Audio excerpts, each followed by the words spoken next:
Bonjour à toutes et bonjour à tous, soyez les bienvenus sur la chaîne Spirit Energy Therapy, la chaîne qui vous accompagne tout au long de votre ascension, aussi bien sur un plan spirituel que psychologique ou énergétique.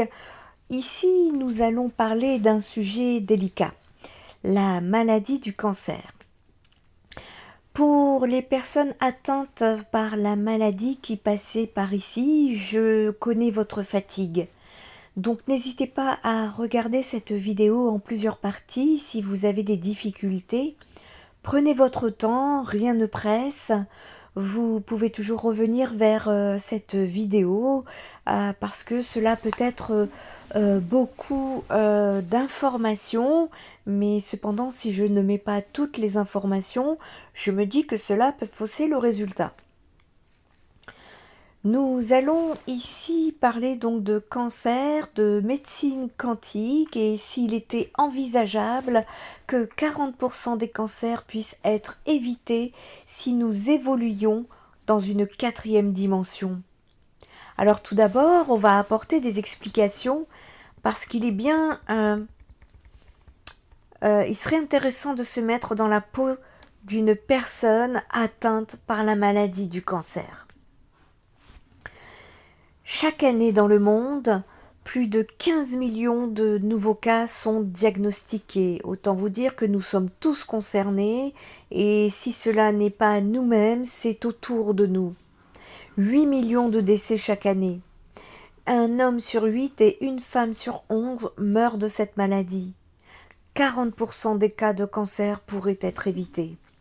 Alors ici, je ne vais pas parler de ce que le complotisme de nos élites sombres ont mis en place. Le temps est en train de mettre les choses en lumière, mais je voudrais vous parler des 40% de cancers qui pourraient être évités. La maladie du cancer est souvent perçue non seulement sur le plan médical, mais aussi sur le plan spirituel et émotionnel. La médecine quantique peut apporter une aide précieuse à bien des niveaux lors d'un cancer. Elle consiste tout d'abord à recentrer les corps énergétiques, à traiter les fuites énergétiques, à harmoniser les chakras, etc. Mais surtout, elle va commencer par rechercher la présence d'un blocage au niveau de la tumeur cancéreuse. Celui-ci est vu comme la conséquence du choc émotionnel déclencheur du cancer. Le docteur Luc Baudin, avec qui j'ai suivi une formation en soins énergétiques et en guérison, est un expert en cancérologie clinique. Il pratique également l'acupuncture, l'homéopathie, la phytothérapie et l'ostéopathie, tout en ayant des compétences en communication PNL et en décodage biologique des maladies. Je précise que le docteur Luc Baudin est un ancien médecin. Toutefois, même ancien médecin, il garde pour moi ses compétences. Voilà pourquoi je l'appelle Dr Luc Baudin. Il est également auteur de plusieurs ouvrages, tels que le manuel de soins énergétiques et les 3 secrets de l'univers. Il a contribué à la diffusion de ses connaissances. Bien que je ne fournisse que rarement des références, je peux partager mes propres expériences qui me semblent pertinentes et tout à fait cohérentes pour les avoir testées. Des chercheurs ont récemment développé également une méthode innovante visant à personnaliser les traitements contre le cancer. Cette technique brevetée permet d'évaluer l'état énergétique des cellules, ce qui est indicatif de leur niveau d'activité. Cette approche permet d'analyser l'état énergétique de chaque cellule tumorale, qu'elle soit cancéreuse ou immunitaire, ainsi que les sources d'énergie et les voies métaboliques qui lui sont associées. Les traitements énergétiques s'appuient sur les champs énergétiques présents à l'intérieur et autour du corps, tout en intégrant des sources d'énergie externes comme les champs électromagnétiques pour favoriser la santé et la guérison. Ces méthodes reposent sur l'idée d'une force vitale universelle ou énergie subtile qui imprègne l'organisme. Bien que les preuves scientifiques concernant cette force soient limitées et difficiles à quantifier, l'avenir semble prometteur pour les soins énergétiques à condition que la science ne freine pas cette avancée. Il est conseillé à chacun d'explorer ces approches de manière prudente.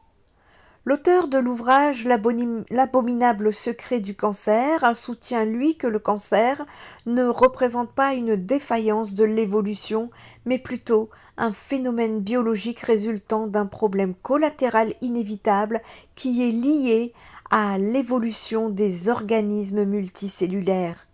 Selon lui, le cancer aurait émergé il y a 1,5 milliard d'années lors de la transition de l'unicellularité à la multicellularité, lorsque ces cellules uniques ont commencé à se cloner, à se multiplier pour former des êtres vivants complexes. Ces organismes reposent sur un système coopératif constitué de milliards de clones agissant ensemble depuis la fécondation. Bien que la capacité de créer un être humain composé de 30 000 milliards de cellules à partir de 2 cellules soit remarquable, il existe un aspect de trahison comme l'explique Frédéric Thomas. Ce système, issu de la sélection naturelle, incite nos cellules à œuvrer pour un objectif commun qui est la transmission de leur patrimoine génétique en abandonnant les instincts ancestraux de prolifération égoïste pour remplir leur rôle dans l'intérêt collectif. Cependant, cette dynamique peut être perturbée lorsque certaines cellules se rebellent et se détachent de leur fonction collective, ce qui engendre le cancer en transformant l'ADN des cellules saines. Tant que notre système immunitaire fonctionne correctement, il parvient à neutraliser ces cellules rebelles avant que le processus cancérigène ne soit complet, ce qui explique pourquoi la majorité des cancers se manifestent avec le vieillissement et l'affaiblissement des défenses immunitaires, et de plus, l'augmentation significative du nombre de cancers ne peut pas être attribuée uniquement au vieillissement. Alors, je précise que je ne suis pas médecin, je suis médium, cartomancienne, énergéticienne et psychopraticienne. Je ne donne pas de diagnostic et je pense qu'il y aura des avancées concernant les maladies cancéreuses. Je laisse cela à la science de ce côté-là. Nous allons voir ici la signification psychologique, spirituelle et énergétique de la maladie dans cette vidéo. On dit que si le cancer est le tueur, alors l'arme du crime est l'émotion, en particulier le stress et le désespoir. Lorsqu'une cause psychique devient importante en termes de durée ou d'intensité, qu'on dépasse ses limites de capacité de gestion émotionnelle, alors les émotions peuvent être impliquées dans la survenue d'un cancer, dans l'échec des traitements ou lors d'une récidive. C'est dans la gestion du cancer,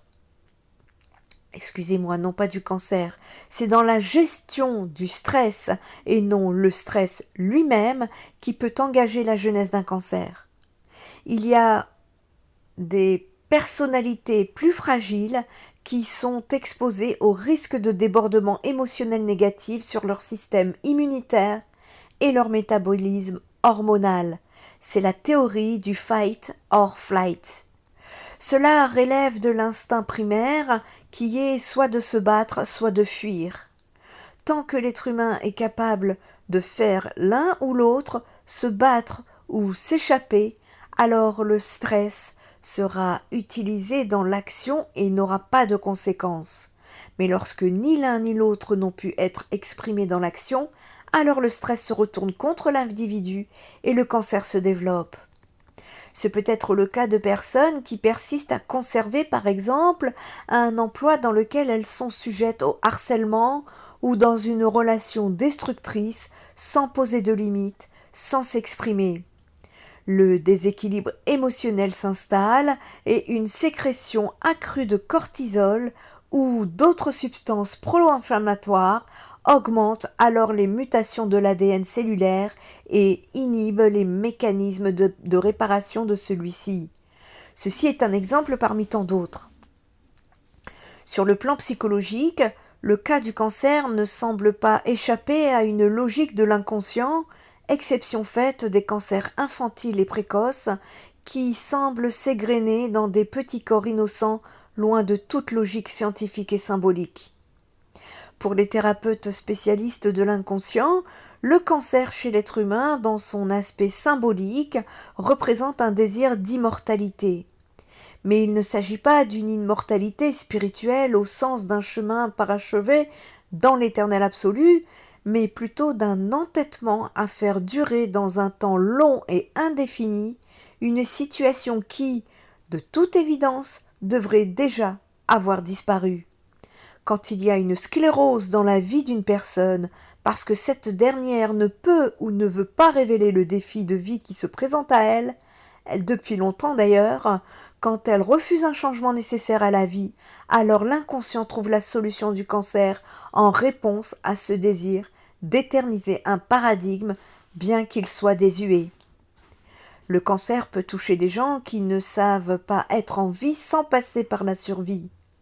Autrement exprimé, certaines personnes ont besoin d'être mises face à l'impermanence du corps physique pour accepter de changer de vie. D'ailleurs, le thérapeute l'exprime à l'annonce du cancer. Certains commencent à voyager, à accomplir des rêves, à s'ouvrir aux autres, à changer de travail, à changer de regard, à déménager, à exister autrement. Le thérapeute ne guérit pas les cancers, mais il traduit le message inconscient qui leur est rattaché pour que la personne se mette en mouvement et qu'elle aille vers l'état d'après. L'état d'après, c'est la guérison. Être malade devient alors un moyen de générer une opportunité de vivre. L'idée qu'il y a derrière le cancer un refus de la vie et de sa règle fondamentale qui est le changement permanent. De la même manière que les cellules cancéreuses refusent de mourir pour laisser leur place à de nouvelles cellules saines, produisant ainsi une descendance malade infinie, certaines personnes refusent de mourir à l'ancien pour rencontrer le nouveau et souhaitent immortaliser une situation. Cela est une aspiration en opposition avec le continuum de la vie. La vie, c'est la transformation permanente. Le cancer devrait alors la meilleure solution trouvée par le système inconscient d'une personne pour la faire évoluer. Et lorsqu'il n'est pas possible de se transformer dans la vie, alors c'est dans la mort que la transformation s'accomplit. Symboliquement, avoir un cancer, c'est être malade de ce qui n'est pas vécu, de ce qui n'est pas exprimé, des changements qui ne sont pas faits et de tous les non-choix qui sclérosent la circulation de la vie. Selon une vision prospective, les chercheurs pensent à intervenir à domestiquer le cancer, notamment en travaillant par immunothérapie et peut-être un jour en permettant la réparation complète du gène défaillant. Et si certains y voient une forme de déterminisme lié au vieillissement des populations ou à la dégradation des conditions de vie actuelles, d'autres envisagent le cancer comme une opportunité de connaissance de soi, un vecteur de transformation profonde. Quel que soit le sens que l'on donne à cette maladie, elle reste un chemin douloureux et empreint d'une grande souffrance pour les malades qui se retrouvent propulsés. Le cancer est une des voies les plus brutales pour éclairer la rupture systémique qui coupe l'être humain de ses besoins fondamentaux depuis son expression la plus dense jusqu'à la plus subtile. Souvent, le facteur déclenchant de la maladie évoque l'existence d'un choc psychologique qui serait survenu dans les 3 mois précédant l'apparition des premiers symptômes du cancer. Cela peut quelquefois remonter à 6 mois, voire davantage, mais c'est plus rare. Ce conflit est souvent le facteur déclenchant de la maladie, ce qui indique le lieu et le moment d'apparition du cancer. Notez ici qu'il s'agit du déclencheur du cancer et non de la cause, ce qui est tout à fait différent. Les conflits les plus fréquemment retrouvés dans les cancers du sein chez une femme droitière non ménopausée varient selon le côté, c'est-à-dire le sein gauche correspond à des conflits familiaux, notamment avec les enfants, voire quelquefois les grands-parents. Le sein droit correspond à un conflit avec le conjoint ou la personne qui en tient lieu. Il faut prendre ici le mot conflit au sens large et non au sens simplement qui est d'une mésentente ou d'une bagarre, car c'est un conflit avec le conjoint par exemple qui peut être bien sûr une discorde, mais cela peut correspondre aussi à une inquiétude pour la personne, pour sa santé, pour son moral, pour son travail. Chez une personne gauchère ou une personne droitière ménopausée, les conflits sont inversés. Les conflits indiqués ici ne sont que des indications générales, ils correspondent surtout au cancer galactophore, c'est-à-dire adénocarcinome, excusez-moi du terme, qui touche les glandes et les canaux galactophores. Ce sont les plus fréquents. Mais le cancer peut provenir d'autres tissus constitutifs du sein. Dans ce cas, la symbolique se rapproche de celle précédemment évoquée, mais si différente. Les émotions bloquées dans le corps sont des émotions que vous n'avez pas évacuées et que vous gardez au fond de vous sans les laisser s'évaporer. Ces émotions bloquées dans le corps peuvent aller jusqu'à vous créer des douleurs physiques, des maux physiques, des symptômes, des douleurs chroniques allant jusqu'à la maladie. Chaque fois que vous expérimentez une émotion positive ou négative, cela se répercute directement sur votre corps via des ressentis. De ce fait, les ressentis corporels sont très étroitement liés à vos émotions. On ne se rend que rarement compte car dans notre société, nous sommes un peu déconnectés de nos ressentis corporels. Nous a appris à les supporter, à les ignorer, à les camoufler. Pourtant, il est important, même primordial, de vous libérer de vos émotions bloquées dans votre corps, au fond de vous, car cela influence votre corps tout entier et cela peut également saboter votre vie future. Je vous rappelle que les émotions bloquées contrôlent l'humeur et la vie tout entière d'une personne. Vos pensées déterminent vos émotions déterminent vos actions et vos actions déterminent vos résultats. Vu que les émotions mènent aux résultats dans votre vie, il est important de ne pas garder vos émotions bloquées en vous. Si vous ressentez que votre corps est très tendu, crispé, si vous avez régulièrement des maux de dos, des migraines ou même des symptômes ou des maladies plus graves, ne les ignorez pas, ne les camouflez pas. Il s'agit peut-être d'une émotion bloquée dans votre corps essaie peut-être de vous faire passer un message.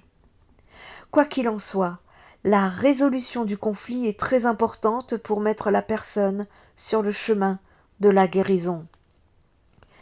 Lors d'un soin énergétique, on peut tout à fait lever ce blocage et par là tenter de faire disparaître le choc émotionnel qui s'y rattachait.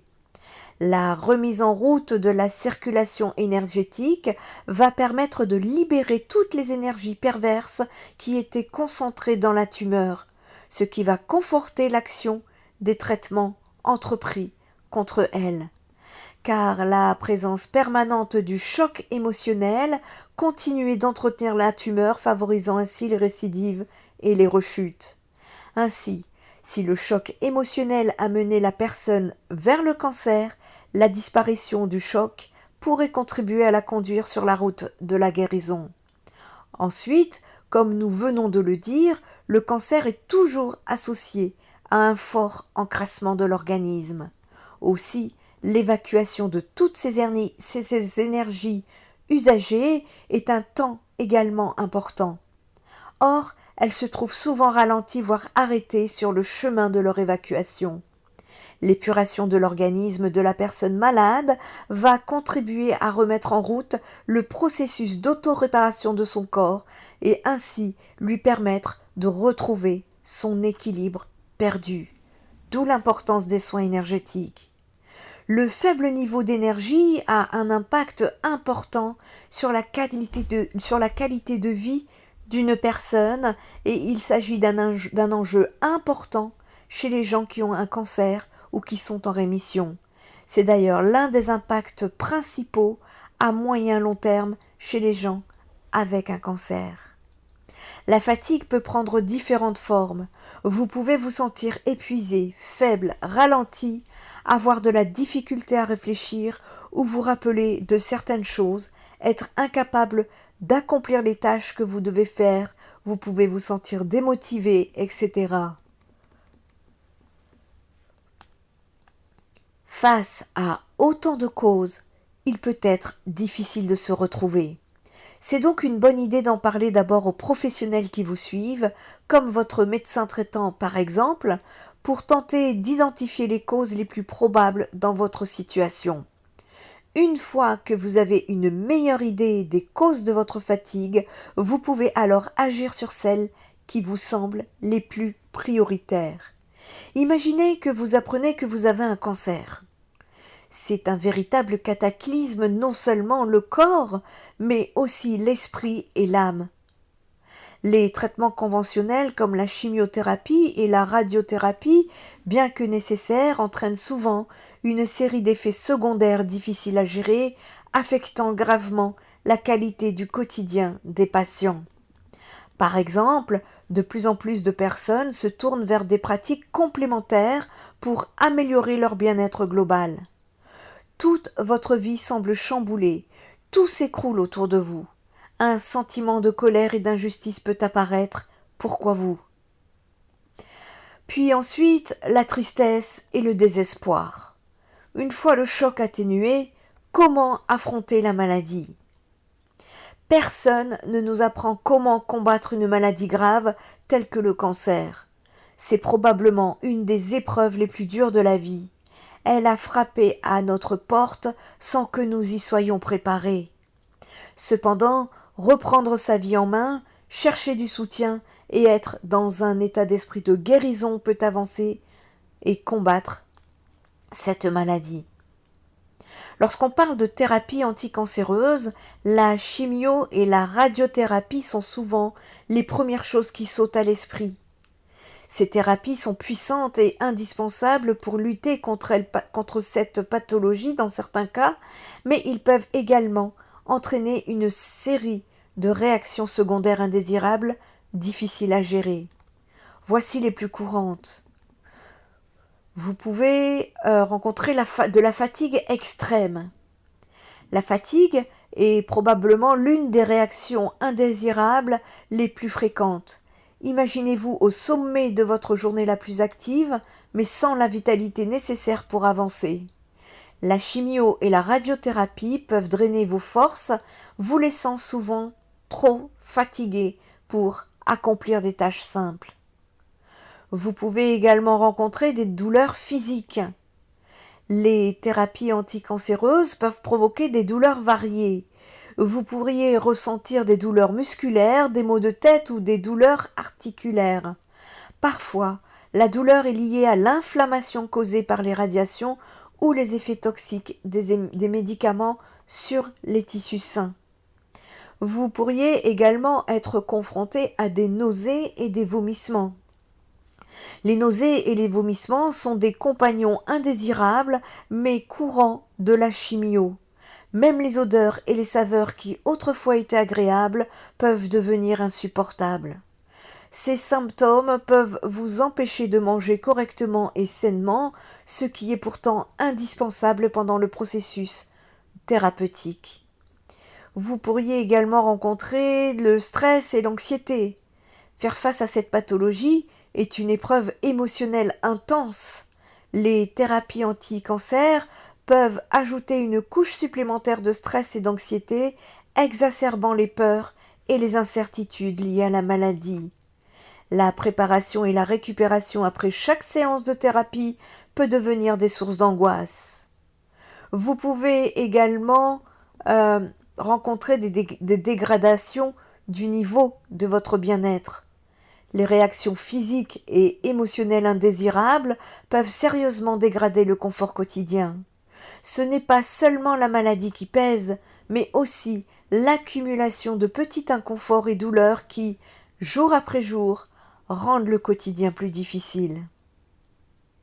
Alors quel est l'impact émotionnel et psychologique d'une personne atteinte d'un cancer ? Bien évidemment, chaque personne réagit à sa façon lorsqu'elle reçoit un diagnostic de cancer en s'adaptant à la situation avec plus ou moins de facilité et plus ou moins de temps. Souvent, on compose avec la maladie de la même manière qu'on gère d'autres problèmes ou crises. En étant mieux informé des effets du cancer sur le plan affectif, vous serez peut-être plus à même de vous adapter. Cela peut aussi vous aider à comprendre ce que vivent d'autres personnes, à les soutenir pendant ces moments difficiles. Il est possible que vous éprouviez les émotions décrites ci-dessous, certaines ou même toutes, un jour ou l'autre. Vous pourriez passer par un état de choc. Parce que lorsqu'on apprend un cancer, que la maladie est réapparue ou qu'elle a atteint un stade avancé, la première réaction est souvent un état de choc. Une telle annonce peut entraîner un état de confusion, une sorte d'engourdissement qui empêche de penser ou de ressentir quoi que ce soit. Lorsqu'on est en état de choc, il est difficile d'absorber de l'information ou d'accomplir des tâches pourtant simples. Vous pouvez même ne plus savoir où vous êtes ou avoir l'impression que le temps s'est arrêté. Ensuite vient la peur. Un diagnostic de cancer a de quoi effrayer. Par moments, vous pourriez avoir l'impression de perdre le contrôle de votre vie sans savoir ce que l'avenir vous réserve. Cet état d'esprit se manifeste en particulier dans les premiers temps après le diagnostic, mais il peut aussi réapparaître de temps à autre pendant le traitement et même après. Plusieurs personnes voient leurs craintes et leurs doutes se dissiper à mesure qu'elles se soient renseignées à propos du cancer et qu'elles savent à quoi s'attendre lors du traitement. Il est fort possible que vous vous sentiez davantage maître de la situation une fois que vous vous serez habitué au traitement. Certaines personnes pourraient rencontrer le déni. Le déni qui est une façon pour l'esprit de supporter des réalités qui font mal, comme un diagnostic de cancer. Il ne s'agit pas d'un choix conscient. D'une certaine manière, une courte période de déni peut être utile puisque cela donne le temps de se sentir moins dépassé par la nouvelle. Cette réaction s'estompe souvent avec le temps. Le déni peut toutefois devenir un problème s'il dure depuis quelques semaines ou quelques mois et qu'il vous empêche de recevoir un traitement ou de prendre des décisions importantes. Il peut devenir un obstacle à une franche discussion à propos du diagnostic de cancer. Le vrai déni, c'est lorsqu'une personne n'accepte ou ne reconnaît jamais le diagnostic. C'est très rare. Vous pourriez également rencontrer la colère. La colère qui est une réaction fréquente à une réalité qui semble parfaitement injuste. Vous pourriez ainsi être fâché contre le cancer lui-même, contre les professionnels de la santé ou même contre vos parents, vos amis qui sont en bonne santé et qui ne comprennent pas ce que vous vivez. Vous pourriez également en vouloir à votre Dieu ou encore retourner cette colère contre vous-même. Certaines personnes se mettent en colère plutôt que d'exprimer des émotions comme la peur ou la tristesse. Souvent, notre éducation nous a appris qu'il ne fallait pas manifester notre colère. Pourtant, il s'agit là d'une réaction normale au cancer. Vous n'avez pas à faire comme si tout allait bien si ce n'est pas le cas. Par contre, rassurez vos proches et expliquez-leur que si vous paraissez fâché ou maussade par moment, ce n'est pas à eux que vous en voulez. Certaines personnes pourraient également rencontrer la culpabilité. Et oui, Certaines personnes peuvent se sentir coupables d'avoir un cancer.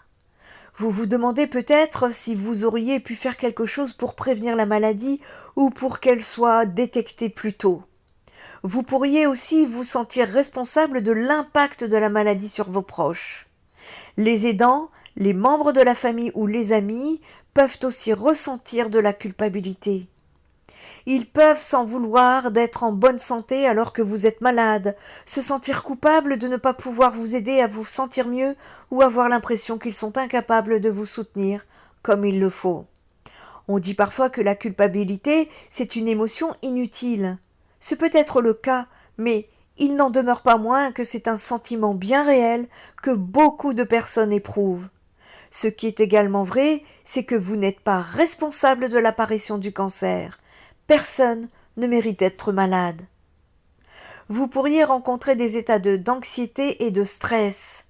Lorsqu'on est anxieux, on éprouve un sentiment de malaise, d'inquiétude ou de crainte par rapport à quelque chose.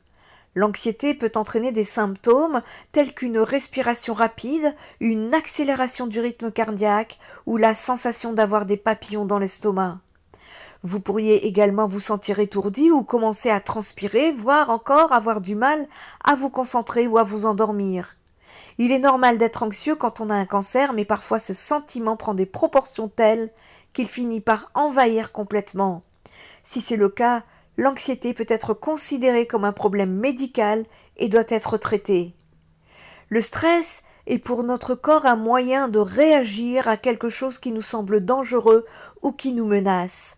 On a tendance à associer le stress à un état mental, mais il s'agit en fait d'une réaction physique qui prépare le corps à fuir un danger ou à se défendre.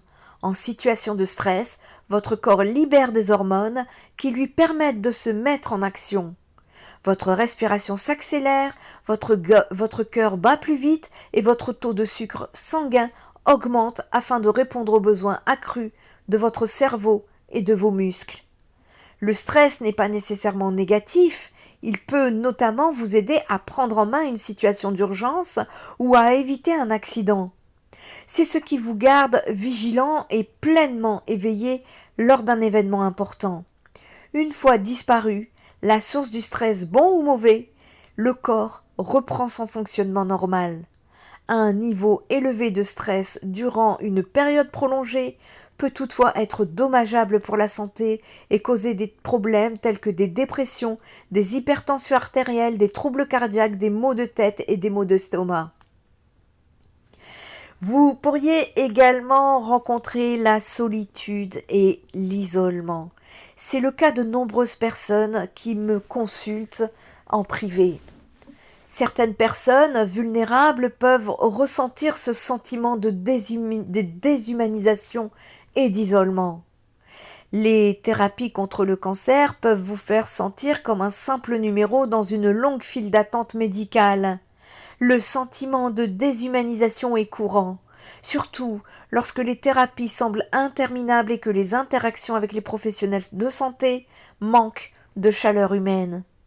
L'isolement peut s'intensifier lorsque les amis et la famille ne sachent pas quoi dire ou quoi faire et s'éloignent involontairement.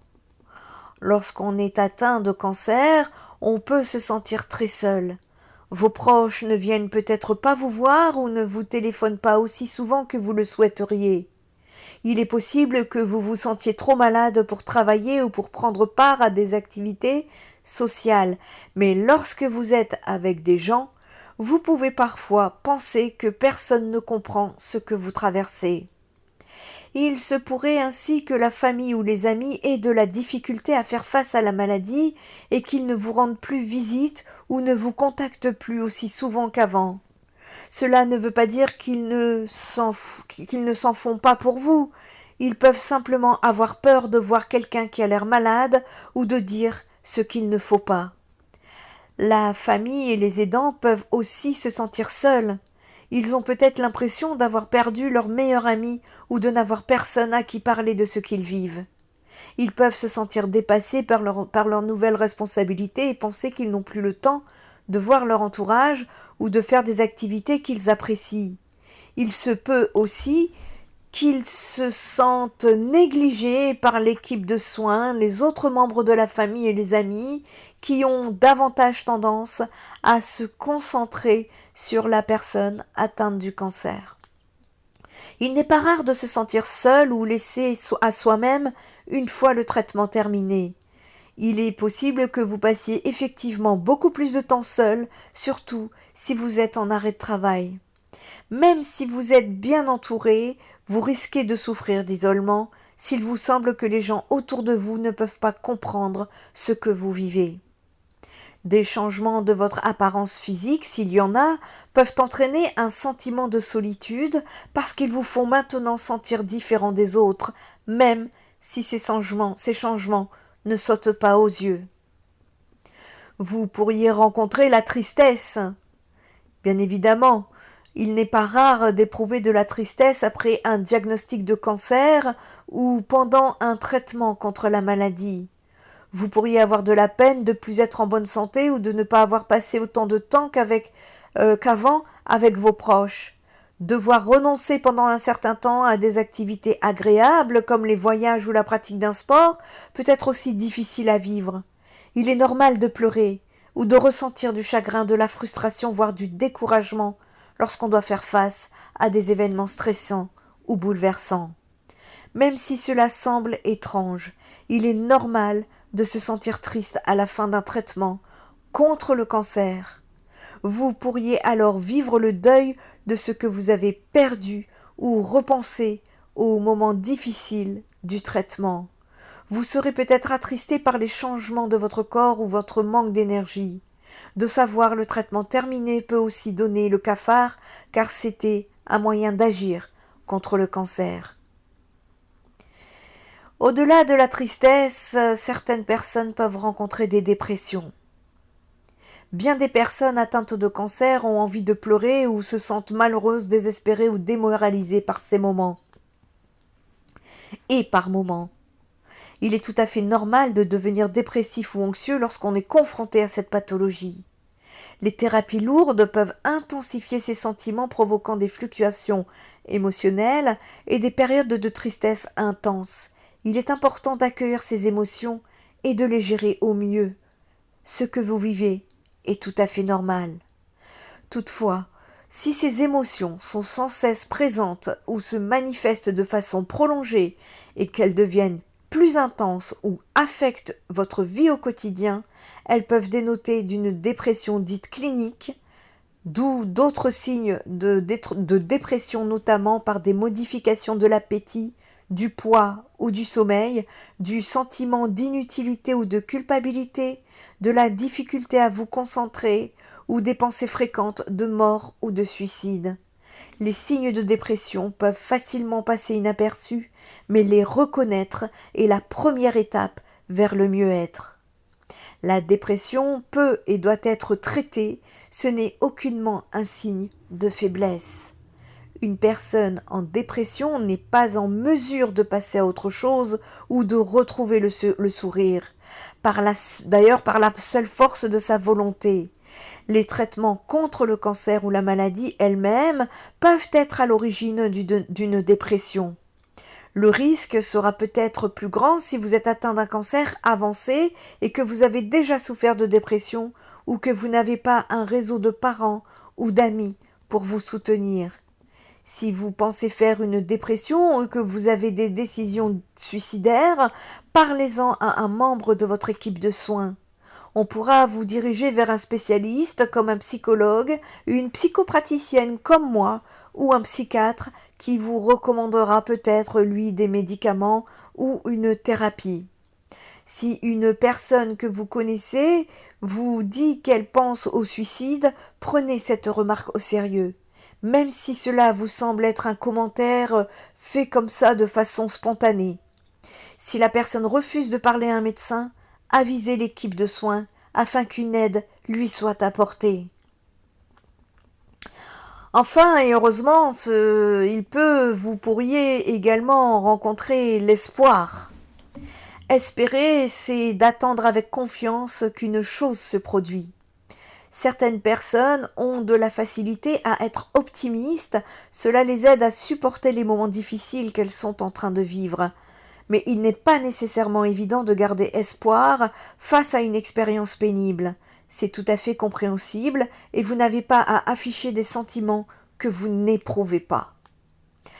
Pour de nombreuses personnes atteintes de cancer et leurs proches, l'espoir est quelque chose de précieux. Mais il est également important de faire la part des choses entre des attentes raisonnables et de faux espoirs. Une vision réaliste de l'avenir vous aidera à prendre de meilleures décisions à propos de votre traitement et de vos plans à long terme.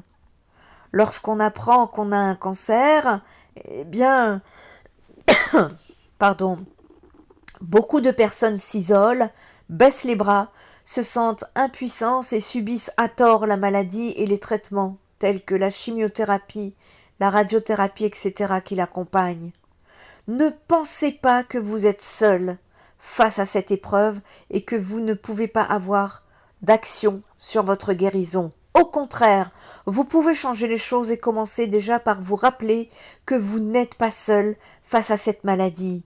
Vos proches sont les mieux placés pour vous offrir un soutien émotionnel indispensable, mais également des associations peuvent vous soutenir dans cette épreuve.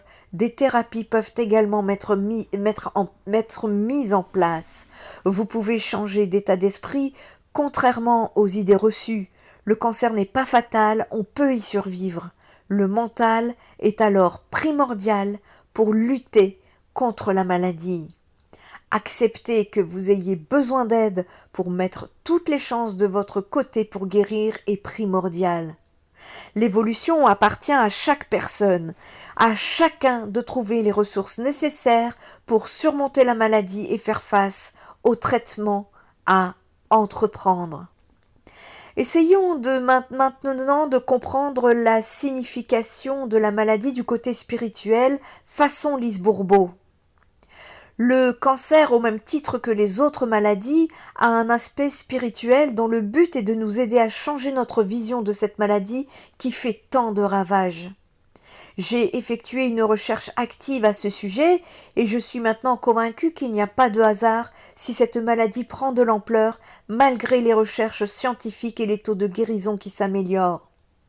J'ai été guidée également pour vous faire cette vidéo, ce n'est pas pour rien. Cette maladie est devenue une sorte d'épidémie dans tous les pays les plus développés. Pourquoi ?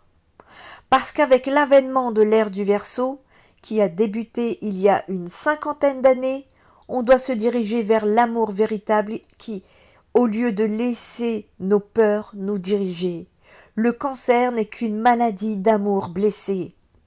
Mais pourquoi certaines personnes qui ont manqué d'amour et qui ne savent pas s'aimer véritablement n'ont jamais de cancer ?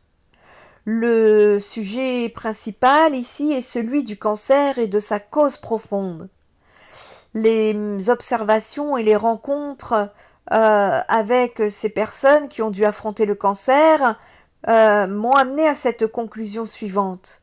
Les personnes qui nient complètement leur douleur due à leur manque d'amour sont les plus propices à avoir cette maladie. Leur blessure de rejet les empêche d'admettre ce manque d'amour. Nous parlons ici de la blessure de rejet. D'ailleurs, la blessure de rejet, dont je vais vous parler prochainement dans une vidéo, parce que la blessure de rejet va également concerner toutes les personnes qui n'osent pas mettre en pratique leur mission de vie. C'est un tout autre sujet, je ferai une vidéo là-dessus. Mais ici, nous parlons de la blessure de rejet en rapport avec la maladie du cancer. Si vous vous reconnaissez, dites-vous que chaque fois que vous niez quelque chose ou quelqu'un vous dérange ou vous fait de la peine, c'est parce que vous vivez intensément une blessure de rejet. Vous vous faites croire qu'une situation ou une personne ne vous dérange pas. Vous parlez difficultés de votre enfance, de l'injustice de vos parents et même de leur cruauté envers vous sans émotion. Vous croyez que de que ne regardez que le bon côté des choses fait de vous une personne optimiste. Vous croyez que vous êtes en tout cas que vous en êtes quand même bien sorti et que c'est pour cette raison que vous êtes une personne forte. Les gens qui ont un cancer ont une force extraordinaire pour tout refouler en eux et peuvent même déformer la réalité. Il faut savoir que la blessure de rejet est activée dès la naissance par une situation vécue avec le parent du même sexe. C'est la blessure qui fait le plus mal. Cette douleur refoulée depuis si longtemps ronge une personne de l'intérieur et prend de plus en plus d'ampleur jusqu'à en devenir de la haine refoulée envers le parent du même sexe. Toutes les personnes avec qui on ressent du rejet par la suite ne sont que le reflet de ce qui a été vécu avec le parent du même sexe. Chaque fois qu'on se rejette, on se traite de nul. Ceci amplifie la rancune qui devient de la haine. Le cancer se manifeste chez les personnes qui n'arrivent plus à nier ni à refouler leur manque d'amour. Ces personnes perdent le contrôle et le cancer apparaît. Je vous rappelle que toute maladie n'est que la manifestation physique de tout ce qui se passe en nous au plan psychologique. D'ailleurs, le cancer est caractérisé par des cellules qui ne cessent de se reproduire au lieu de s'arrêter quand elles le devraient. Ici, nous parlons de perte de contrôle. Elles dévorent donc les cellules saines avoisinantes. Beaucoup de personnes en sont affectées parce qu'il est devenu urgent pour elles, comme pour nous tous, d'apprendre à s'aimer plutôt que de se rejeter et de vouloir se changer, tout comme elles auraient voulu changer leurs parents du même sexe. Le cancer est donc un message spirituel. C'est l'âme qui crie au secours parce qu'elle a besoin d'amour. Le Dieu intérieur de quelqu'un qui a nié cet appel depuis sa tendre enfance finit par attirer son attention avec une maladie plus importante voire mortelle puisqu'il ne souhaite que son bonheur. Plus la blessure de rejet prend de l'ampleur, plus on vit dans la peur et le déni. Si vous avez un cancer, il faut commencer par prendre les moyens nécessaires pour ressentir tout ce que cette grande douleur de la blessure de rejet et de manque d'amour vous a fait vivre depuis si longtemps. Il faut oser admettre que vous en avez beaucoup voulu à votre parent du même sexe et que vous vous en voulez autant d'être comme ce parent, même si vous faites tout pour être le contraire. C'est votre ego qui vous fait croire que vous n'êtes pas comme ce parent. Ensuite, il faut reconnaître que les manifestations de rejet ne sont que des expressions de limite. Prenons l'exemple d'une mère qui donne son enfant à l'adoption, à la naissance. Est-elle en train de dire qu'elle n'aime pas son enfant? Non. Elle ne fait qu'exprimer ses limites. Elle ne se croit pas capable de s'occuper de cet enfant à cause de la situation dans laquelle elle se trouve au moment de sa naissance.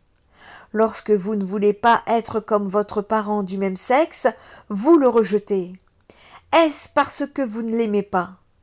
Au contraire, vous voudriez tellement vous sentir aimé de ce parent que vous préférez le rejeter plutôt que de continuer à être déçu de ne pas être aimé selon vos attentes. Vous pensez à votre survie, tout simplement. Vous n'êtes donc pas une personne méchante, tout comme ceux qui semblent vous rejeter ne le sont pas non plus. Pour guérir cette blessure, il faut se pardonner véritablement. J'ai déjà traité ce sujet, ce n'est pas... en tout cas, ce n'est qu'avec la réconciliation avec votre parent du même sexe dans le cas du cancer et le pardon de vous-même que vous pouvez espérer un revirement radical. Si cela vous parle et que vous souhaitez aller plus loin dans vos compréhensions, vous connaissez les 5 blessures qui empêchent d'être soi-même de Lise Bourbeau. Mais Lise Bourbeau a également écrit un autre livre qui s'appelle « Le cancer, un livre qui donne de l'espoir ». Jumeler ce travail intérieur et spirituel à un traitement physique et l'espoir sera au rendez-vous. Sur un plan énergétique, Pourquoi un accompagnement énergétique en complément des soins conventionnels? Même si elles n'apportent pas suffisamment de preuves scientifiques probantes, les médecines alternatives telles que les soins énergétiques peuvent être un bon complément au traitement du cancer, tels que la chirurgie, la radiothérapie, la chimiothérapie ou l'hormonothérapie. En effet, elle vise à favoriser la réussite de ces traitements conventionnels en contribuant à atténuer les effets secondaires, en soulageant le stress émotionnel occasionné et en impliquant le patient dans le processus de sa propre guérison. Ainsi, cela peut devenir une source d'énergie et de motivation qui s'avère essentielle pour faire face à la maladie. La fatigue est le symptôme le plus fréquent chez la personne atteinte de cancer. C'est également l'effet secondaire le plus courant du traitement du cancer. La fatigue est un manque d'énergie, une lassitude ou un épuisement généralisé. Elle diffère de la fatigue qu'une personne ressent habituellement à la fin de sa journée et elle peut être très problématique. Les personnes qui éprouvent une fatigue liée au cancer peuvent se sentir épuisées après de toutes petites quantités d'activité. Le sommeil ou le repos ne soulage pas complètement cette fatigue et elle peut nuire à la vie quotidienne. Lorsqu'on est fatigué, il peut être encore plus difficile de faire face au cancer. La fatigue peut aussi entraîner des problèmes de mémoire et de la difficulté à penser clairement. La fatigue s'estompe souvent après le traitement du cancer, mais il peut arriver qu'elle persiste pendant des mois, voire des années. Certains enfants traités pour un cancer ressentiront à l'âge adulte de la fatigue qui apparaîtra comme effet tardif du traitement. Pour désigner la fatigue qu'éprouvent les personnes atteintes de cancer, on peut parler de fatigue liée au cancer ou de fatigue liée au traitement du cancer. Les cancers avancés peuvent causer des problèmes physiques incommodants. Ces effets dépendent habituellement du type spécifique de cancer dont vous êtes atteint et des régions où ce cancer s'est propagé. N'oubliez pas de mentionner la présence de n'importe lequel de ces symptômes à votre équipe de soins, parce qu'il n'est pas toujours possible de les maîtriser complètement, mais on peut habituellement faire quelque chose pour vous apporter un certain confort et un certain soulagement. Le cancer et ses traitements comme la chirurgie, la chimiothérapie, la radiothérapie et l'immunothérapie peuvent causer de la fatigue. Différents symptômes du cancer ou divers effets secondaires du traitement risquent aussi donc d'engendrer la fatigue ou de l'intensifier. On parle entre autres d'anémie, d'infection, de douleur, de troubles du sommeil, de malnutrition, d'inactivité physique, de déséquilibre électrolytique ou hormonaux, de stress ou de dépression. Certains médicaments peuvent aussi causer la fatigue ou l'accentuer.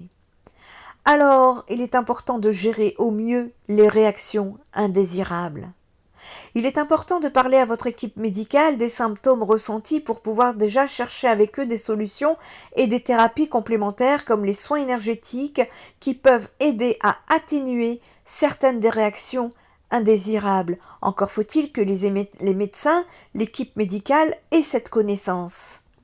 En utilisant toutes les ressources à votre disposition, vous pouvez mieux faire, en tout cas mieux faire face aux difficultés que présentent les thérapies lourdes avec le cancer.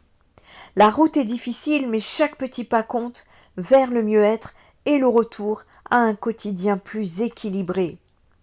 Les soins énergétiques sont de plus en plus reconnus pour leur capacité à améliorer le confort des personnes atteintes de cancer. Ces pratiques complémentaires peuvent apporter un soulagement significatif sur les réactions indésirables des thérapies traditionnelles, en plus de soutenir le bien-être émotionnel et mental de ces personnes. Pour maximiser les chances de guérison, il me semble impératif que le patient devienne acteur de sa guérison. Il est alors nécessaire qu'il comprenne et admette les raisons physiques et émotionnelles de sa maladie et qu'il change son mode de vie et son mode de pensée pour se remettre sur son chemin de vie. Le recours à la naturopathie en tant que soin de support oncologique vise à améliorer la qualité de vie des patients. Le rôle de la naturothérapie en cancérologie réside dans la gestion des effets secondaires avant, pendant et après le traitement en ce qui concerne les douleurs, les troubles digestifs, le stress, la fatigue, etc. Aujourd'hui, l'approche épigénétique souligne l'importance du mode de vie dans la survenue d'une telle pathologie. La naturothérapie, qui travaille justement énormément sur notre mode de vie, peut donc participer à sa prévention. Ce n'est pas tout. La naturothérapie peut également accompagner les personnes touchées par le cancer en complément d'une prise en charge allopathique. De la génétique à l'épigénétique, j'ai presque envie de dire il n'y a qu'un pas. Classiquement, on accordait beaucoup d'importance à la génétique dans l'étude de la genèse du cancer. On sait aujourd'hui que les gènes ne représentent qu'une prédisposition et non une sentence sans recours. En effet, des recherches plus récentes dans le domaine de la génétique ont mis en évidence l'influence importante de ce que l'on appelle l'épigénétique. C'est une branche de la biologie qui étudie l'impact des comportements individuels et de l'environnement sur l'activation ou la répression de nos gènes. Il est de plus en plus établi, études scientifiques à l'appui, que l'alimentation, le stress, la qualité de l'environnement, les interactions sociales, l'activité sportive entre autres facteurs, modifient de manière importante le message génétique agissant directement sur notre susceptibilité à développer ou non des maladies, dont bien sûr le cancer. Ces découvertes révolutionnaires permettent de mieux cerner l'écosystème dans lequel la maladie voit le jour. Elles nous montrent que nos habitudes de vie auraient en fait préséance sur l'expression génétique pour assurer ou non notre santé. L'épigénétique, qui rejoint intimement l'approche naturopathique, laisse ainsi présager d'importantes modifications en ce qui concerne la prévention comme la prise en charge des personnes malades dans les années à venir. La naturopathie en guise de prévention du cancer, à titre préventif, donc chez un peu tout le monde, le naturopathe va s'attacher à, par exemple, limiter l'inflammation par une approche alimentaire adaptée, mais également par une meilleure gestion du stress. Il va également travailler dans la lutte contre l'acidose. Ce sont des conditions indispensables au développement des cancers. Il va également soutenir les émonctoires, en particulier le foie et les reins. Il va lutter contre le stress oxydatif afin de prévenir les dommages de l'ADN et des mitochondries. Mieux gérer l'insuline également, car on fait aujourd'hui l'hypothèse qu'une mauvaise gestion du sucre par le corps augmenterait les risques de cancer. Pour les personnes en chimiothérapie, les objectifs directement visés par l'approche naturopathique complémentaire parallèlement au traitement peuvent être les suivants. Minimiser les complications associées à la chimiothérapie, telles que la fatigue, les nausées, l'hyperinsulinisme, etc.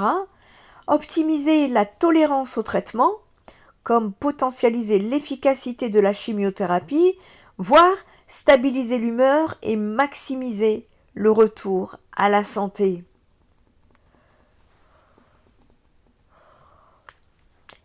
La naturopathie ne permet donc ni de soigner ni de guérir le cancer, mais elle a toute sa place au sein d'une approche intégrative afin de le prévenir ou d'accompagner la personne touchée pour son retour vers la santé. La naturopathie vise à redonner de la vitalité et à améliorer également votre qualité de vie. Diminuer les effets secondaires de vos traitements, réduire le stress et accompagner les émotions, protéger vos organes davantage sollicités par les soins, renforcer votre immunité et une fois les traitements terminés, nettoyer votre organisme et mettre en place ensemble une hygiène de vie globale pour éviter les récidives. Une alimentation plus alcanisante possible et bien sûr hypotoxique. pour une protection du foie et des reins, du renforcement si besoin du système immunitaire. J'attire votre attention sur le fait qu'un naturopathe sérieux ne vous recommandera jamais d'arrêter votre traitement. Si c'est le cas, il vaut mieux fuir. Le naturopathe est un éducateur de santé et non un médecin. La complémentarité médecin-naturopathe est ici très intéressante à partir du moment où chacun reste dans son rôle, et ce, uniquement dans l'intérêt du malade. C'est à ce titre et seulement à ce titre qu'accompagner le cancer par d'autres moyens naturels a du sens, pour l'instant, en attendant les évolutions futures. Au niveau des soins énergétiques, quels en sont les bénéfices ? Il est utile de préciser également qu'en aucun cas un soin énergétique est capable à lui tout seul de vous guérir d'un cancer ou d'éradiquer une maladie telle que la fibromyalgie. Cependant, les soins énergétiques sont un apport remarquable pendant une maladie cancéreuse parce qu'ils peuvent agir à différents niveaux. Associé à la médecine traditionnelle dont il est parfois complémentaire, il ne peut que vous apporter bien-être et soulagement en agissant sur les symptômes et la douleur qui peut y être associée. Le soin énergétique est un réel soutien au corps et à son organisme, un soutien moral et un mental permettant de mieux appréhender la période de traitement et d'optimiser la réponse au traitement. Le mental et le corps sont renforcés, réchauffés et détendus afin de augmenter le pouvoir naturel d'auto-guérison propre à chacun de nous. Une initiation nécessaire transmise par un professionnel peut vous permettre de pratiquer à votre guise l'auto-guérison. C'est-à-dire travailler sur la taille de la tumeur, ils peuvent ainsi réduire son volume, facilitant les chirurgies pouvant être réalisées dans un deuxième temps. Sur le choc émotionnel déclencheur du cancer également, qu'ils vont faire disparaître. Sur le blocage énergétique se trouvant au niveau de la tumeur qu'ils vont éliminer. Sur l'encrassement de l'organisme, tant sur le plan physique qu'énergétique, qui est une des causes de la maladie, et également sur la fatigue générale de la personne en effectuant une bonne recharge énergétique générale, ce qui va la sortir du niveau vibratoire de la maladie. Ainsi, les soins énergétiques sont remarquables contre cette maladie difficile. Nous pourrions ajouter leur action sur les effets indésirables des traitements conventionnels prodigués et comme la prière du feu sur les lésions cutanées de la radiothérapie. Si la personne désire guérir, il est impératif qu'elle comprenne les raisons physiques et émotionnelles de sa maladie. Cela peut être vu d'une façon spirituelle pour retrouver un bien-être et qu'elle change son mode de vie et son mode de pensée pour se remettre sur son chemin de vie. Si le cancer est le tueur, rappelons-nous que l'arme du crime est l'émotion, en particulier le stress et le désespoir. En complément des traitements conventionnels, d'une bonne hygiène de vie, d'une alimentation adaptée et d'une protection contre les toxiques, polluants et autres perturbateurs endocriniens, une approche thérapeutique naturelle semble être une solution d'amélioration. Après une chimiothérapie qui peuvent agir sur les douleurs, les effets secondaires, la taille de la tumeur, sur le blocage énergétique, sur l'encrassement de l'organisme et sur la fatigue générale. Avec des soins de libération karmique et transgénérationnelle qui peuvent agir sur le choc émotionnel déclencheur du cancer qui permet de prendre conscience de vos besoins et d'y répondre, et également avec une mise en place par un soutien psychologique au travers des consultations psychothérapeutiques, d'ailleurs que moi-même je mets en place avec Spirit Energy Therapy, et qui permet de prendre conscience de vos besoins et d'y répondre. Avec une mise en place en psychothérapie depuis votre domicile via WhatsApp avec caméra obligatoire, nous pourrons travailler sur l'aspect psychothérapeutique. Vous avez plusieurs solutions à votre portée pour aller mieux. Ces pratiques complémentaires peuvent apporter un soulagement significatif sur les réactions indésirables des thérapies traditionnelles, en plus de soutenir le bien-être émotionnel et mental des personnes. Premièrement, la réduction des réactions physiques et indésirables, par exemple dans la gestion de la douleur. La douleur, c'est un effet secondaire courant des thérapies traditionnelles contre cette pathologie. Les techniques holistiques peuvent vous aider à mieux gérer cette douleur. En travaillant sur les points d'énergie corporelle, elles peuvent aider à libérer les blocages énergétiques qui contribuent à la douleur. Les personnes rapportent souvent une diminution des douleurs musculaires et articulaires, ce qui leur permet de mieux supporter la chimio et la radiothérapie. Nous pouvons également parler d'amélioration du sommeil, parce que le sommeil est essentiel pour bien récupérer, mais il peut être sérieusement perturbé par la thérapie lourde contre cette pathologie et le stress qui en découle. Les techniques holistiques peuvent favoriser un sommeil plus profond et réparateur. En apaisant l'esprit et rééquilibrant la force vitale, ces techniques aident à réduire les insomnies et les réveils fréquents, permettant ainsi aux malades de se reposer et de récupérer plus efficacement. Parlons également de la diminution des nausées et des vomissements. Les nausées et les vomissements sont des réactions fréquentes et pénibles de la chimio. Les thérapies holistiques peuvent aider à atténuer ces symptômes en travaillant sur les centres énergétiques liés au système digestif. Les malades trouvent souvent un soulagement des nausées et une réaction des épisodes de vomissement, ce qui permet de maintenir une alimentation équilibrée et une meilleure nutrition essentielle pendant la thérapie. Sur le plan émotionnel et mental, il s'agit de réduire déjà du stress et de l'anxiété, qui sont d'ailleurs des réactions naturelles face à un diagnostic de cancer et aux thérapies lourdes et intensives qui s'ensuivent. Les thérapies holistiques offrent un environnement apaisant et une méthode de relaxation profonde qui peuvent considérablement réduire le stress et l'anxiété.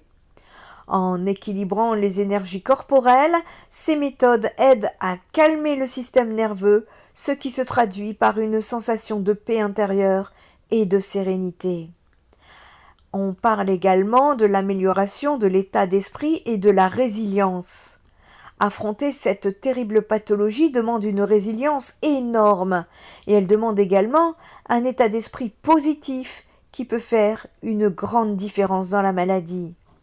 Les thérapies holistiques encouragent la libération des émotions négatives et des tensions accumulées. Elles permettent aux malades de se reconnecter avec eux-mêmes, de trouver un sens de paix et de clarté mentale. En renforçant la force vitale et en aidant à surmonter les émotions difficiles, ces méthodes peuvent aider les malades à développer une attitude plus positive et résiliente face à cette pathologie. Parlons également des bienfaits des soins énergétiques après le cancer. Nous allons ici parler de réharmonisation et de renforcement. Après avoir traversé les rigueurs des thérapies conventionnelles contre cette pathologie, le cœur et l'esprit nécessitent une phase de récupération et de renforcement. Les thérapies holistiques offrent un moyen efficace de favoriser ce mieux-être en apportant une harmonisation globale, une revitalisation des énergies corporelles. Nous parlons ici de réparation des champs vitaux endommagés. Les thérapies agressives comme la chimio et la radiothérapie peuvent laisser des brèches et des déchirures dans les champs énergétiques corporels. Ces perturbations peuvent affecter la vitalité globale et retarder la récupération. Les thérapies holistiques visent à réparer ces dommages en rétablissant le flux naturel du chi, qui est l'énergie, à travers le système corporel. Au niveau des soins énergétiques, c'est une réparation qui peut aider à accélérer la réparation des tissus endommagés, à renforcer le système immunitaire en stimulant les processus naturels de régénération et à aussi améliorer le bien-être en général en rétablissant l'équilibre énergétique qui est important. Il y a également le rééquilibrage des chakras et des corps subtils, parce que les chakras jouent un rôle essentiel dans le maintien d'une bonne santé physique et émotionnelle. Les thérapies lourdes contre le cancer, elles peuvent déséquilibrer ces centres, entraînant divers problèmes de santé et de bien-être.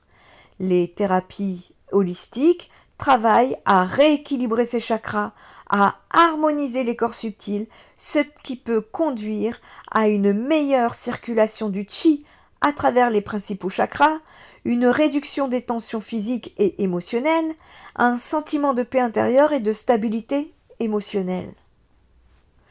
Nous allons ici parler de restructuration de la confiance en soi et de l'autonomie. L'un des plus grands... Pardonnez-moi, je réouvre encore la parenthèse. Confiance en soi me fait tilter. Pour toute personne ayant perdu confiance en elle, il y aura une vidéo concernant la confiance en soi, le manque de confiance en soi sur le fait de ne pas oser mettre en pratique sa mission de vie dans la matière. Prochainement, vous trouverez cette vidéo sur la chaîne Nanou, la chaîne YouTube Nanou Spirit Energy Therapy. Je referme la parenthèse. L'un des plus grands avantages des thérapies holistiques est la possibilité pour les malades d'apprendre à se soigner en autonomie.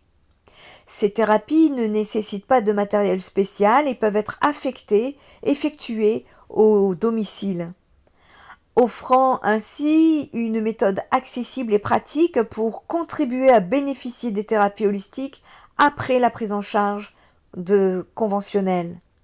La comparaison entre les différentes thérapies holistiques fait que ces thérapies qui regroupent diverses pratiques ayant chacune ses spécificités, ses techniques et ses avantages, à vous de trouver ce qui vous convient le mieux. Parmi les plus populaires, se distinguent par leur efficacité et leur approche dans le soutien des personnes atteintes de ces pathologies. Cette pratique utilise une fréquence vibratoire très élevée pour favoriser le bien-être et l'harmonisation des champs énergétiques lors d'un soin énergétique. Spécificité. La fréquence vibratoire va s'élever. Les soins énergétiques sont réputés pour élever votre taux vibratoire par sa puissante énergie, donc qui est considérée comme ayant des fréquences vibratoires plus élevées. Également, les soins énergétiques sont efficaces à distance. Les soins énergétiques n'ont pas de frontières. Elles peuvent être envoyées sur la personne à distance, ce que je fais moi-même, ce qui est particulièrement bénéfique pour les personnes ne pouvant pas se déplacer. Pendant vos soins, elle aide à réparer les champs d'énergie endommagés par des thérapies lourdes comme la chimio et la radiothérapie. Et elle favorise également le lâcher-prise et l'acceptation de la maladie. Après la maladie, c'est un soin de réharmonisation des corps subtils, un nettoyage et un rééquilibrage des chakras, et cela aide à rétablir votre confiance en vous et votre autonomie. Quels ont été les résultats observés ? Eh bien, il y a une amélioration de la vitalité. Les malades rapportent souvent une sensation de revitalisation et une augmentation de leur vitalité après une séance. Réduction des douleurs et des tensions. Cette technique aide à soulager les douleurs résiduelles et à diminuer les tensions accumulées, et également un soutien émotionnel dont les personnes trouvent un apaisement émotionnel, une réduction du stress et une amélioration de leur bien-être mental. Les thérapies conventionnelles contre le cancer peuvent être extrêmement éprouvantes, tant physiquement qu'émotionnellement, mais cela peut tout à fait vous convenir. Quant aux thérapies holistiques, comme les soins énergétiques, elles vous offrent une approche complémentaire puissante pour atténuer les réactions indésirables des thérapies conventionnelles et soutenir le bien-être global des personnes. En rééquilibrant les énergies, en apaisant l'esprit et en renforçant la vitalité, ces techniques peuvent transformer l'expérience de la guérison, apportant confort et résilience. Si vous cherchez à améliorer la qualité de votre quotidien pendant et après les thérapies lourdes contre cette pathologie, pourquoi ne pas explorer les bienfaits de ces soins énergétiques? Si vous désirez aller plus loin dans vos recherches, je vous propose le livre Cancer, les chemins de guérison de Luc Baudin, qui traite tous les aspects du cancer, physique, psychique, émotionnel, énergétique et spirituel, tant sur le plan des causes que celui des traitements. Je le trouve vraiment très très intéressant ce livre. Tous les traitements sont expliqués avec leurs avantages et leurs inconvénients, mais aussi la place de chacun et l'importance de les utiliser conjointement. Cet ouvrage explique l'importance de la compréhension du sens de la maladie, les causes physiques, épigénétiques, psychologiques avec la symbolique de la maladie et spirituelle. Plus que jamais, pour ma part, l'ascension vers la 4 et la 5D s'impose dans nos changements de vie et cela va s'accélérer car nous y serons tous poussés dans ce sens afin que l'humanité puisse prendre un nouvel essor. Nous allons en reparler plus loin. Éviter le cancer est un sujet complexe qui implique donc plusieurs facteurs, notamment le mode de vie, l'alimentation, l'exercice physique et la prévention médicale. Cependant, l'amour et la compassion peuvent jouer un rôle indirect dans la santé mentale et physique, ce qui peut contribuer à une meilleure qualité de vie et potentiellement à une réduction des risques liés à certaines maladies, y compris le cancer, dont quelques points seraient à considérer, comme par exemple, avoir un soutien émotionnel. L'amour et la compassion dans les relations peuvent réduire le stress et favoriser un état dépressif positif, ce qui est bénéfique pour la santé globale. Elle peut également jouer sur un mode de vie sain. En s'entourant de personnes bienveillantes, il est plus facile d'adopter des comportements sains comme une alimentation équilibrée et l'exercice régulier. Il dénote un bon soutien social également basé sur l'amour et la compassion et qui est associé à une meilleure santé mentale, ce qui peut influencer positivement la santé physique. Beaucoup souffrent dans la solitude. Ayez le réflexe d'un mot gentil, un sourire. Ça ne coûte rien mais tellement à celui qui le reçoit et au final, cela finit par vous enrichir. Être entouré de personnes qui se soucient de votre bien-être peut tout à fait vous encourager dans cette épreuve. Des relations empreintes d'amour et de compassion peuvent aider à gérer le stress, un facteur qui peut, à long terme, influencer le risque de développer certaines maladies. Il est important de souligner que même si l'amour et la compassion sont bénéfiques pour le bien-être général, ils ne remplacent pas les conseils médicaux et les pratiques de santé préventive.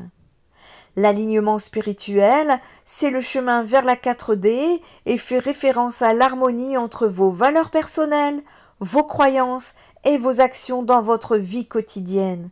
Cela implique de vivre en accord avec ce qui est profondément significatif pour vous. Voici quelques aspects clés de l'alignement spirituel. Par la connaissance de soi déjà.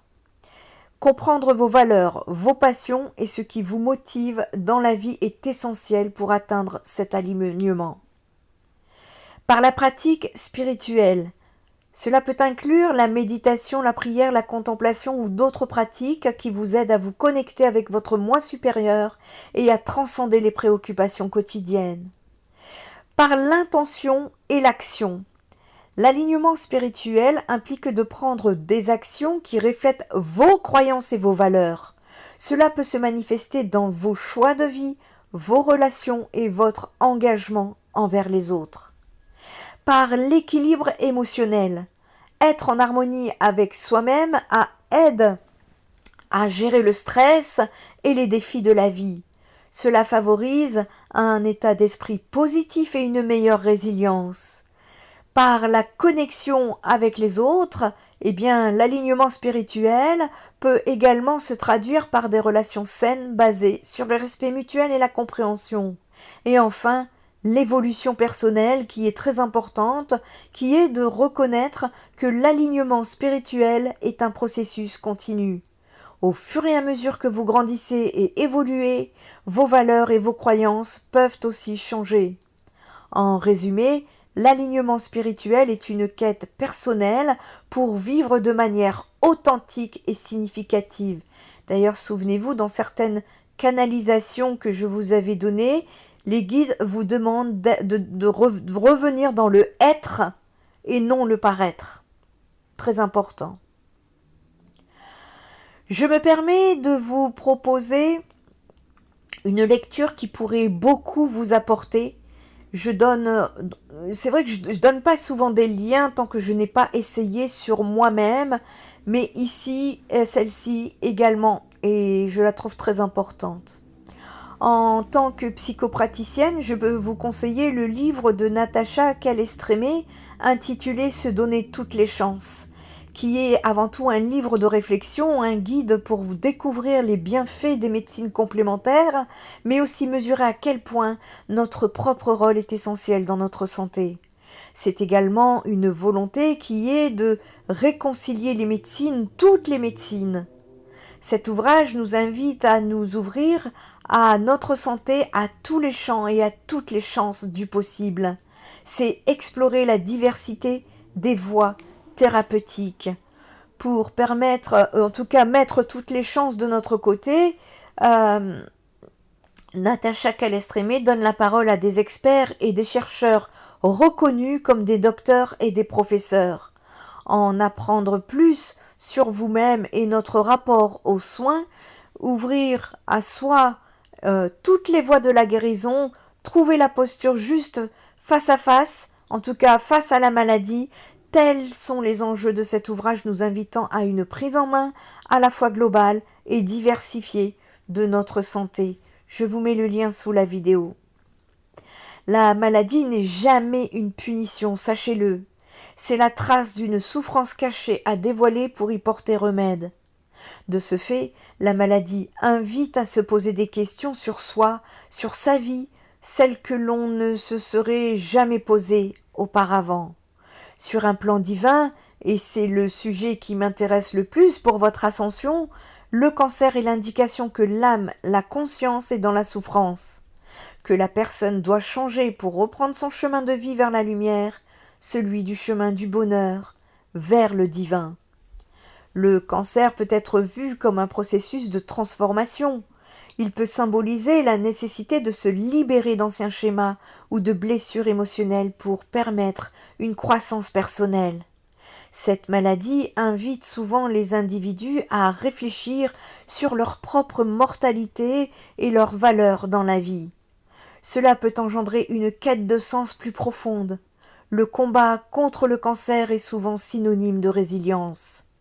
Spirituellement, il peut être perçu comme un appel à découvrir sa propre force intérieure et sa capacité à surmonter les défis. Certains considèrent le cancer comme un signe de déséquilibre émotionnel ou de stress non résolu. Cela peut inciter à travailler sur les émotions refoulées et à chercher un équilibre intérieur.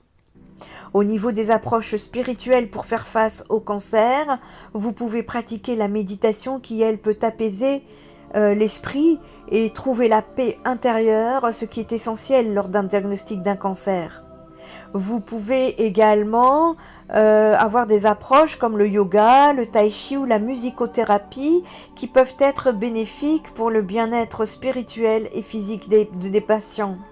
Et vous pouvez également participer à des groupes de soutien spirituel ou émotionnel pouvant offrir un espace partagé pour justement partager des expériences et trouver du réconfort.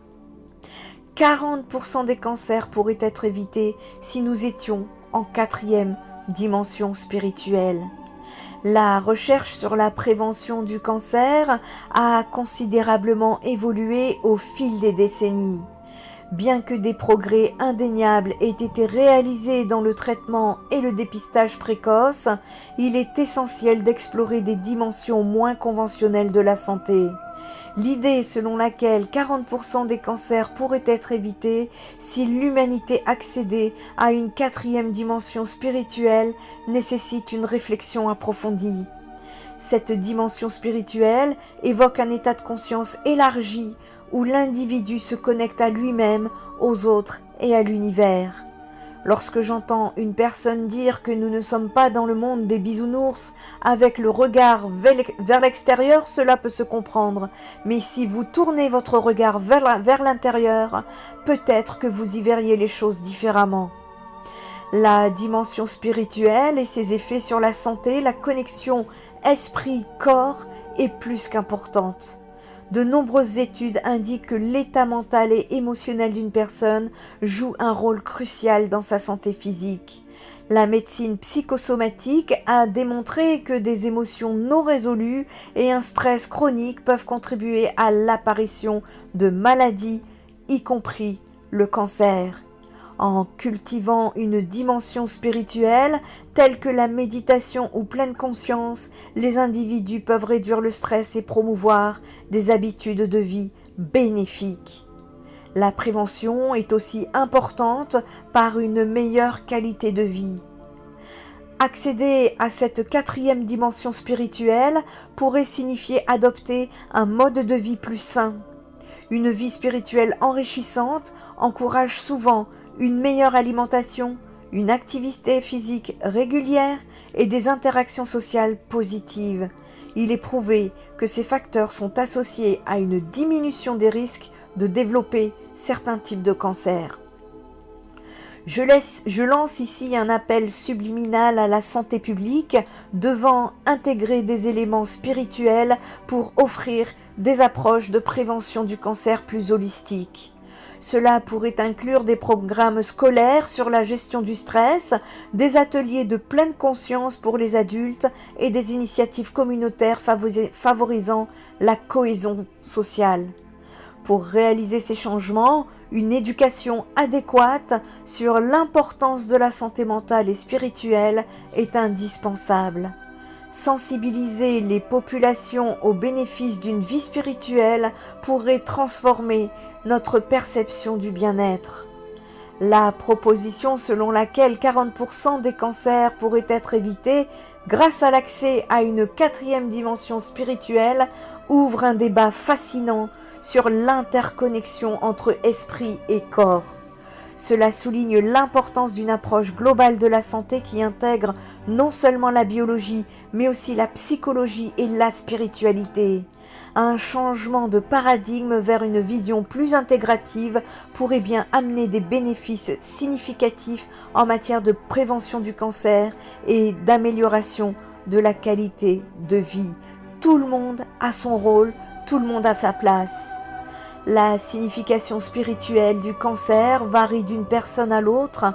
Pour certains, il peut s'agir d'une opportunité de croissance personnelle, tandis que pour d'autres, cela peut représenter un chemin de guérison et de réflexion.